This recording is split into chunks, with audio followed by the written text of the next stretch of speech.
Bom dia. Queria começar por palavras breves. Temos muito pouco tempo, eu por isso serei muito breve nos agradecimentos, mas não posso deixar de agradecer o convite para participar em mais este congresso da Academia, sobretudo vou sobretudo referir os coordenadores do evento, o académico Valdir Florindo, Nelson Manrich, Ion Frediani, Alexandre Belmonte. É um prazer enorme estar aqui.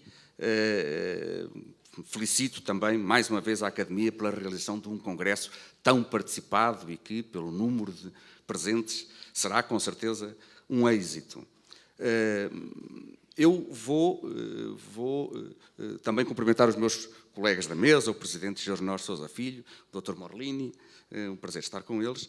Vou, então, tratar deste tema. Este foi o tema que me foi solicitado, que me foi encomendado pelos coordenadores do Congresso.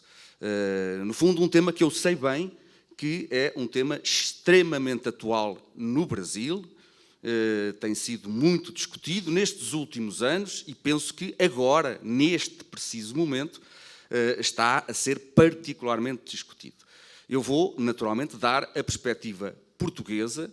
Foi aqui dito, sou professor na Universidade de Coimbra, sou membro da direção da Associação Portuguesa de Direito do Trabalho, mas, evidentemente, eu vou fazer a minha intervenção dando a minha visão pessoal, porque estas matérias, em Portugal como no Brasil, são extremamente polémicas, extremamente discutidas, há opiniões muito diversificadas e, portanto, eu vou dar aqui a minha visão, sobretudo na segunda parte do título desta breve palestra. Vou tentar dar uma ideia, para que todos conheçam, da evolução do direito português nos últimos anos em relação à questão do negociado versus legislado, princípio do favor laboratoris, princípio da norma mínima, e depois tentarei dar a minha opinião, porque no título que me foi pedido pergunta-se se foi acertada essa mudança. E aí, com certeza, haverá muitos juristas portugueses e peritos em direito do trabalho que dirão foi, haverá outros que dirão não. Eu vou dar a minha opinião, apenas isso, como contributo para a discussão que sei que irá ser feita também aqui, até em outros painéis, sobre este tema da negociação coletiva, enfim, dos princípios do direito do trabalho. Ora, vamos ver se eu consigo. Se não está assim. Passa. Bom, ponto de partida, e eu vou tentar ser rápido, senão não consigo chegar ao destino. Eu julgo que nesta discussão sobre a prevalência ou não e em que termos do negociado sobre o legislado, temos que partir justamente da ideia que temos sobre qual é a função, pelo menos a função principal do direito do trabalho e qual é a função que no direito do trabalho é desempenhada pela negociação coletiva. E são conhecidas as discussões, porventura não há uma função única. Nós aprendemos desde o início que o direito do trabalho surgiu sobretudo para proteger o trabalhador enquanto parte hipossuficiente da relação, para promover, por isso, relações de trabalho mais marcadas pela ideia da equidade como um direito social, mas também sabemos que desde a origem do direito do trabalho a salvaguarda de aspectos económicos, da eficiência empresarial, da competitividade da empresa esteve presente. E no que toca à negociação coletiva propriamente dita, também se costuma dizer que a negociação coletiva tem como função, ou teve como função, isso está a ser agora discutido, se é no passado, se é no presente, sobretudo, melhorar, ser um instrumento de melhoria das condições de trabalho, reforçando os direitos dos trabalhadores em relação ao patamar mínimo previsto na lei.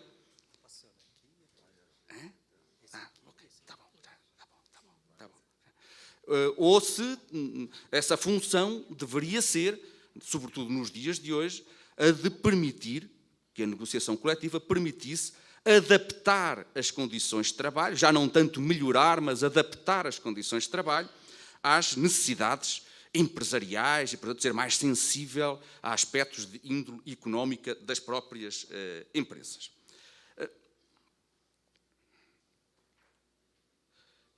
Eu diria que, já tinha referido, penso que não podemos ser unilateralistas nesta matéria. É evidente que o direito do trabalho, todos sabemos, tem um caráter compromissório, todas estas funções estão presentes, mas eu penso que, apesar de tudo, talvez haja aqui algum consenso quanto à ideia de que a função principal, central, nuclear do direito do trabalho é, desde a origem, eu penso que ainda hoje é, a função de proteção.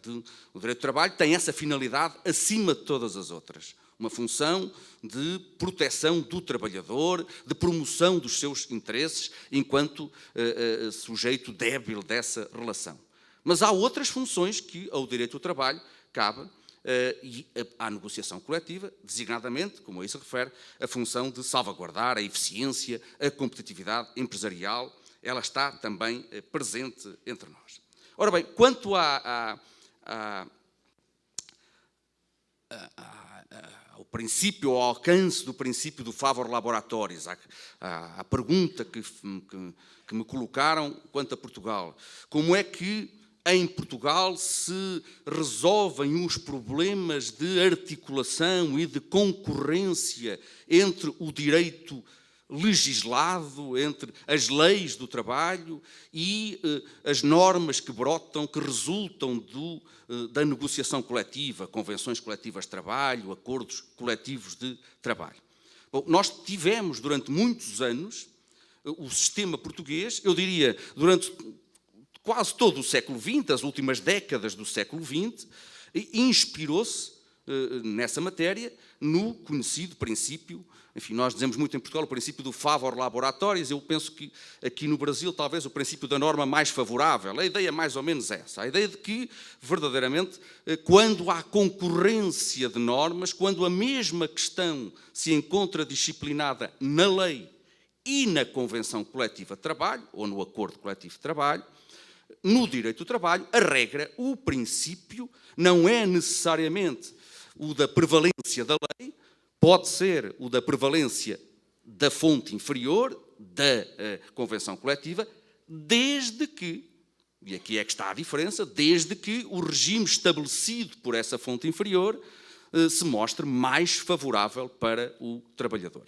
Era a orientação que constava de um artigo, hoje revogado, o artigo 13 da velha lei do contrato de trabalho portuguesa, que é uma lei que foi aprovada em 1969 e que vigorou durante todo o século XX, de forma, neste artigo, este artigo 13, vigorou sem contestação de maior, e dizia-se, bom, é nesse artigo 13 que, de algum modo, acolhe o chamado princípio da norma mínima, a ideia de que as normas legais trabalhistas, por regra, são imperativas, mas apenas enquanto estabelecem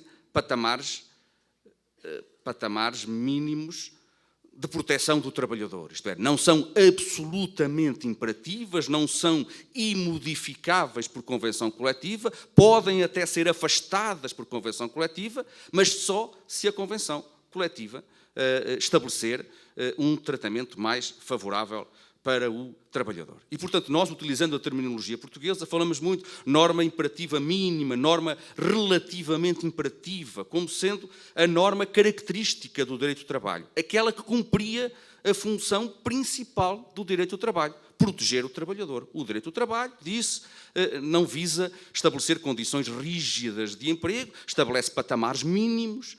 Sei que aqui no Brasil fala-se muito de patamares mínimos civilizatórios, não é? E depois, a partir daí, para cima disso, a convenção coletiva pode perfeitamente alterar, afastar a lei, mas sempre com essa ideia. Não pode estabelecer condições menos favoráveis, pode melhorar, pode reforçar os direitos dos trabalhadores. Esse era o entendimento tradicional, repito. Esse entendimento foi alterado, e alterado de forma de forma muito significativa, diria eu, com a aprovação do Código do Trabalho em Portugal. Nós, durante todo o século XX, não tivemos um Código do Trabalho, tínhamos legislação trabalhista dispersa, constante de vários diplomas. O primeiro Código do Trabalho aprovado em Portugal, digamos, sistematizar todo o tratamento legislativo da matéria, foi do ano de 2003, e neste Código, aprovado em 2003, que já foi substituído, já foi revogado, o nosso, já falarei nisso, agora foi aprovado um outro em 2009, mas o primeiro, a grande alteração de paradigma, digamos, a tal inversão, eu diria, principiológica nesta matéria, foi estabelecida pelo Código de 2003, no artigo 4º, que estabeleceu a regra que está aí na primeira parte da lâmina. Estabelecendo essa no artigo 4º, as normas deste Código podem ser afastadas por convenção coletiva de trabalho, salvo quando delas resultar o contrário.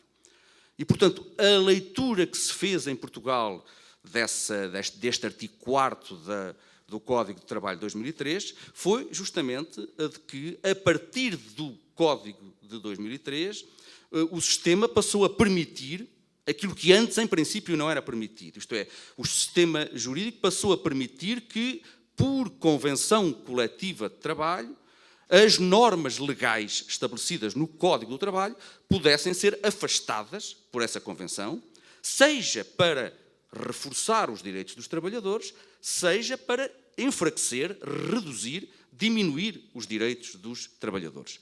Fala-se muito em Portugal da existência dessa categoria de normas legais, normas, enfim, a doutrina dá-lhe essa designação, coletivo-dispositivas ou convênio-dispositivas, isto é, normas que agora podem ser livremente afastadas por convenção coletiva de trabalho, não por contrato individual, estamos a falar apenas no relacionamento entre lei e convenção coletiva, e, portanto, podem ser afastadas também impégios, isto é, a convenção coletiva estabelecendo condições menos vantajosas para os trabalhadores. Foi, digamos, mais uma vertente da tal ideia de flexibilização trabalhista acolhida em 2003. Este Código de 2003... Por que é que não avança? É aqui? Este Código... Não...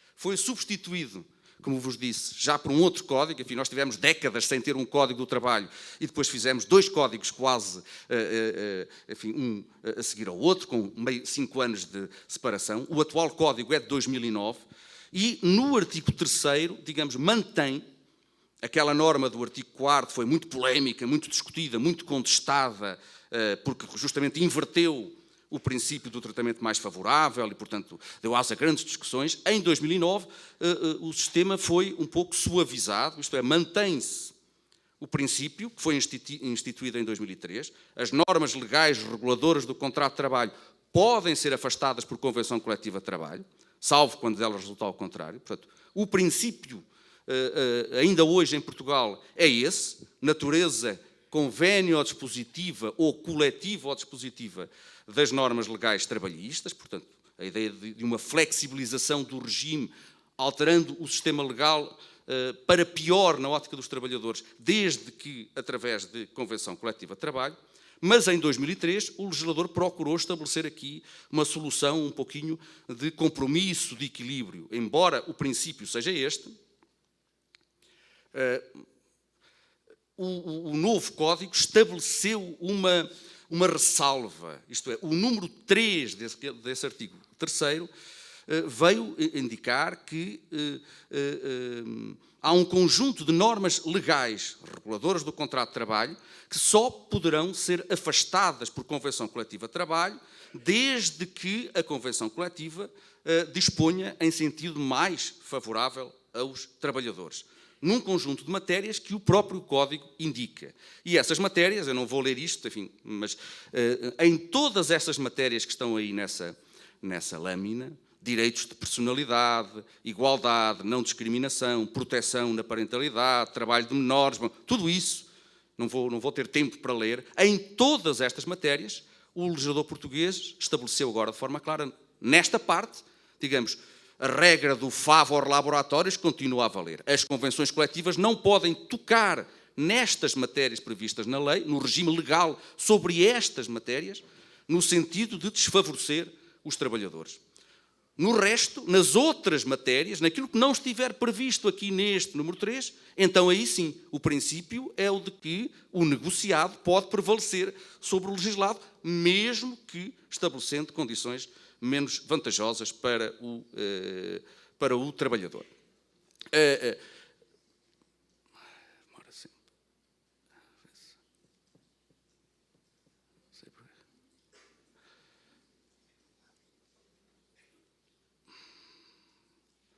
Não era este. Indo então, este é o panorama legal que temos. Continuamos a ter a tal ideia de, hoje em dia muito discutida, qual é a função principal da negociação coletiva? Para que é que serve basicamente a negociação coletiva? Serve para melhorar as condições dos trabalhadores, serve para adaptar as condições de trabalho, sobretudo num contexto de crise, às necessidades das empresas? A meu ver, e aqui já entro um pouco na minha opinião pessoal, penso que as duas funções são importantes, não há aqui visões exclusivistas, mas eu entendo que não há razões ainda hoje para afastarmos a ideia que está na matriz deste ramo do direito. A função principal, nuclear, da contratação coletiva deve ser a de instrumento de melhoria e de progresso das condições de trabalho. É essa que está em linha com a função que se lhe associa desde o início. E eu chamo a atenção aqui para um ponto que talvez valesse a pena ser explorado, mesmo em Portugal, talvez não tenha sido ainda suficientemente explorado. É que, verdadeiramente, o direito de negociação coletiva, tanto em Portugal como no Brasil, por aquilo que eu pude ver da legislação, da Constituição, que já foi aqui referida à Constituição brasileira, o direito de negociação coletiva, embora a negociação coletiva, evidentemente, tenha duas partes, empregadores e trabalhadores, e resulta do acordo entre sindicatos patronais e de trabalhadores, mas as nossas ordens jurídicas, quer portuguesa, quer brasileira, consagram o direito de negociação coletiva como um direito fundamental dos trabalhadores. Não é um direito fundamental das entidades empregadoras. O titular do direito fundamental, julgo eu, em Portugal, sei de certeza, artigo 56 da Constituição da República Portuguesa. E no Brasil, eu li o artigo 7º da Constituição brasileira e lá aparece direitos sociais dos trabalhadores, o reconhecimento da contratação coletiva. E é isso que está de acordo com a vocação dessa função, dessa figura. Ela surgiu para promover, para reforçar o poder negocial dos trabalhadores e, portanto, para defender os interesses dos trabalhadores. O titular do direito exerce o direito para afirmar interesses seus, não o interesse da contraparte. E, portanto, eu diria, cito ali um autor português famoso, não justlaboralista, um filósofo do direito, digamos, que escreveu um dia, não a propósito deste princípio, mas escreveu transcrevo esta frase, que ele dizia: não são as exceções a um princípio, por muito numerosas que sejam, que o fazem desaparecer como princípio, enquanto subsistir o fundamento que lhe confere o valor ativo. O professor Batista Machado, já falecido, muito importante. E, portanto, eu diria, porque já estou em cima da hora e quero ser disciplinado, na minha opinião, minha modesta e singular e discutível opinião, tenho muitas dúvidas quanto às alterações que foram estabelecidas em Portugal, não porque eu entenda que todas as normas legais têm que ser normas mínimas, que não pode haver afastamento impégios por convenção coletiva. Pode haver isso, mas não como regra, não como princípio. E, portanto, tenho dúvidas quanto a esta inversão que foi feita em Portugal, de dizer o princípio é o de que as normas legais podem ser afastadas e depois só num conjunto limitado de matérias é que não o podem ser impégios. E tenho ainda mais dúvidas, permitam-me, estamos num congresso académico, científico, permitam-me que, embora eu seja estrangeiro, que dê essa a minha percepção, tenho ainda mais dúvidas quando sou confrontado com com o teor dos projetos de lei aqui que estão a ser discutidos no Brasil quanto a essa matéria. Porque, apesar de tudo, em Portugal, penso que o último, ou pelo menos aquele que eu conheci, o último é este 944/2015, que prevê uma prevalência total, diria eu, do negociado sobre o legislado, com exceção das normas sobre medicina e saúde, medicina e segurança no trabalho.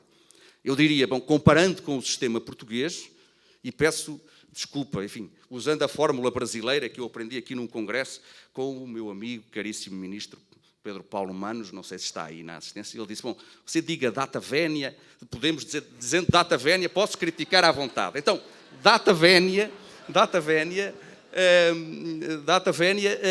acho que é sem ser insensível à necessidade de flexibilização, sem ser insensível a que há matérias, pode haver matérias em que realmente neste período de crise que se entenda que, estando regidas pela lei, possam ser alteradas impégios por convenção coletiva, eu penso que deve haver muita prudência nessa matéria. A lei portuguesa, apesar de tudo, teve, julgo eu, essa prudência, porque, embora tenha invertido o princípio do favor laboratórios, continua a contemplar um conjunto muito vasto de matérias em que não permite que a contratação coletiva se afaste do regime legal para desfavorecer os trabalhadores. Em Portugal nós dizemos, isso também se explica porque os sindicatos são fracos. Eu não sei se os sindicatos no Brasil são fortes, não é? Mas desconfio que não é? E isso também não ajuda a esta solução. E, portanto, fico com algumas dúvidas e deixo isso para eventualmente ser criticado nos próximos painéis, porque acho que não há, por aquilo que eu li, não há normas de proteção neste projeto brasileiro. Tudo é negociável, a não ser a Constituição, claro, mas a Constituição não é preciso dizer num diploma que os direitos constitucionais têm que ser garantidos. Isso resulta dos princípios gerais. E a única matéria que é ressalvada é a respeitante à saúde e segurança, ou à medicina e segurança no trabalho. Acho pouco e, portanto, acho que são, quer a portuguesa, mas eu diria, na minha modesta opinião, a brasileira, estes projetos vão acho que vão demasiado longe. Não é necessário ir tão longe para flexibilizar o regime e responder às necessidades das empresas, e é uma solução, são soluções em Portugal e no Brasil que não se inscrevem naquela que, apesar de tudo, ao meu ver, continua a ser a teleologia e a razão de ser da existência deste nosso ramo do direito, como ramo de direito autónomo e que caracteriza a sua identidade. Peço desculpa por ter ousado emitir esta opinião. Muito obrigado pela vossa atenção.